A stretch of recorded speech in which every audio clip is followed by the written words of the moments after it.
regarding the Tory candidates, they're all standing on a platform of change, and I just want to know what everybody thinks really about the fact that as recently as 2 months ago, the general population voted for just that. So what exactly are they offering? Paul? I mean, they're all hoping to sort of capture that Cameron 2005 moment where the big speech at the hustings suddenly transforms their prospects and they come out of the conference as the front runner. I think cleverly I'm told, has sort of achieved that to a certain degree with his speech today. From standing behind a lectern. Yeah, that's right. Yes, he didn't pretend he didn't have any notes and all of that business. But he, all of them are on this change ticket. But of course, that's how Cameron won his leadership contest, was change to win, wasn't it? And his challenge in his speech was basically, look, we're terrible, we keep losing elections. This is his message to his own party, the Conservatives. We keep losing elections. Without change, we'll never, ever beat Gordon Brown. And, he won that. He was only elected in 2001, so 4 years later he was leader. 5 years after that he was Prime Minister. So he was successful. That's what they're trying to channel this week, but whether any of them have broken through to quite the same degree, I don't know. Which one of them do you think Labour fears? I think we fear cleverly, and we really hope it's Kemi. Do you?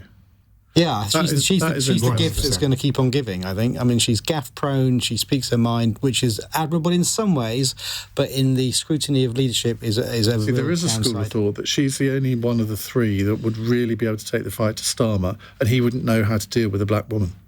I don't think there's any truth in that at all. I think he'll make mincemeat of her because I think she's not a serious potential Prime Minister. I'm not sure if she wants it that much either. I think she wants to make a name and maybe get a good shadow roll out of this. But does she really want to be the next Prime Minister? It's interesting you say that because I was in a green room with a Labour MP who actually said that they thought Kemi Badenoch would be the most difficult for Keir Starmer to deal with for exactly the reason that Iain has just said, that Name that them, it would Albie. be very Who was difficult. the Labour MP? No, I'm not going to do that because it would become a big thing. But essentially they said they thought it would be difficult for Keir Starmer, an older white man, to deal with a younger black woman in Parliament. So what do you think in answer to the question? I mean, they're all saying that they want change because in any election, it's either, as Sarah Polian would put it, the hopey-changey thing, or stick with nurse for fear of worse. And cleverly is sort of rather cleverly combining the two, isn't he? He says, I've got the experience, you need someone with a bit of experience, but I recognise we got a lot of things wrong, but seems to have quite successfully sort of said, but wasn't anything to do with it. Has he come out as the leader from this afternoon? I'm asking those that are paying far more attention, but that's the impression I get, that he did better than his rivals, and he wasn't there this morning, but he's there by tonight. Yeah. The sense that I got from conference is that Kemi had a bad conference, James had a very good conference, Robert had an all right conference, but he's already the front runner, so I think he's almost certainly going to be in the final two. I think Tom also had a good conference, but the main story, I think, is that Kemi had an absolutely terrible conference. I think that gaffe about maternity pay was terrible. People are still talking about it. She then made some comments about minimum wages, businesses finding it hard to pay minimum wages, which again was just odd. And those are the lines which the public hear from Conservative Party conference. A Tory leadership contender said there was a problem with maternity pay and minimum wages, and everyone just thinks we're odd, and we're not. Whereas James just comes across as very normal, very likeable, someone that has been in two of the great offices of state, someone that can actually say, I implemented policies that reduced immigration, not like Suella Braverman and Priti Patel, who actually increased immigration to the historic levels that we've seen. So I think James's personality and experience really shone through at conference. I think he had a very good couple of days. Are you supporting him? I've not decided who I'm backing yet. I honestly haven't decided. I like all of them. There was one person I was concerned about. Politician. Well, come on. You know why you wanted to be on here.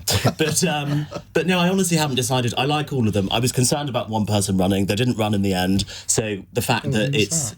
I didn't want Suella Braverman to run. I was very concerned about that.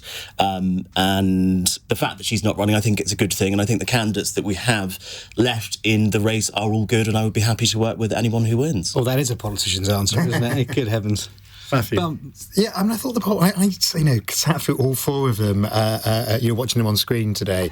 And yes, clearly was the best performer, but he began with an apology, and I thought, this is going to be his absolute breakthrough moment. He's going to apologise to the country for the failures of the government as his opening line. And instead he apologised to the people in the hall, the Conservative Voluntary Party, for having let the Parliamentary Party having let them down. Nice line for the hall, but that's speaking to your audience, not speaking to the wider audience in the country. And the David Cameron speech in 2005 was the whole point of it was speaking to the country and not to the party. So I think that they cleverly it was the leader today. I thought Kemi had it. I thought the speech was quite extraordinary. The speech was good today. Well, I think it was okay as the delivery of a speech, but it was literally like a sort of GCSE debating speech. There was no policy detail. It was all about small estate, etc. When you ask her what the small estate is, as she has been asked in interviews this week, she comes a cropper, because a small estate means less maternity leave. It means, do you lower the minimum wage? It means, do you introduce more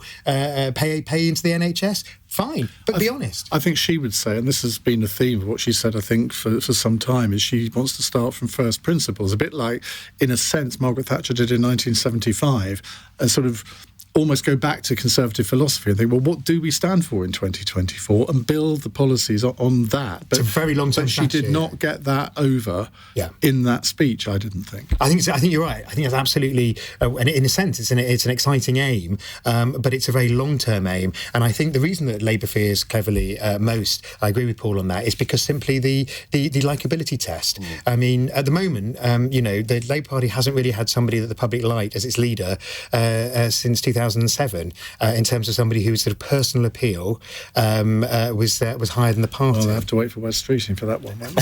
Or possibly Angela Rayner, who knows? Now, as someone who's apolitical, Robin, can you get excited about this sort of contest? I can get excited about promises of delivery, because I think those are often lacking in detail. I mean, you talked about a lack of policy detail, but there's also a lack of the how. So even if you've got the policy detail, you've then got to talk around about how do you mobilise a civil service of about 500,000 people to do these really hard things. Put them in jail, according to 10%. Yes, well, I do have thoughts about that. Don't get ahead of yourself.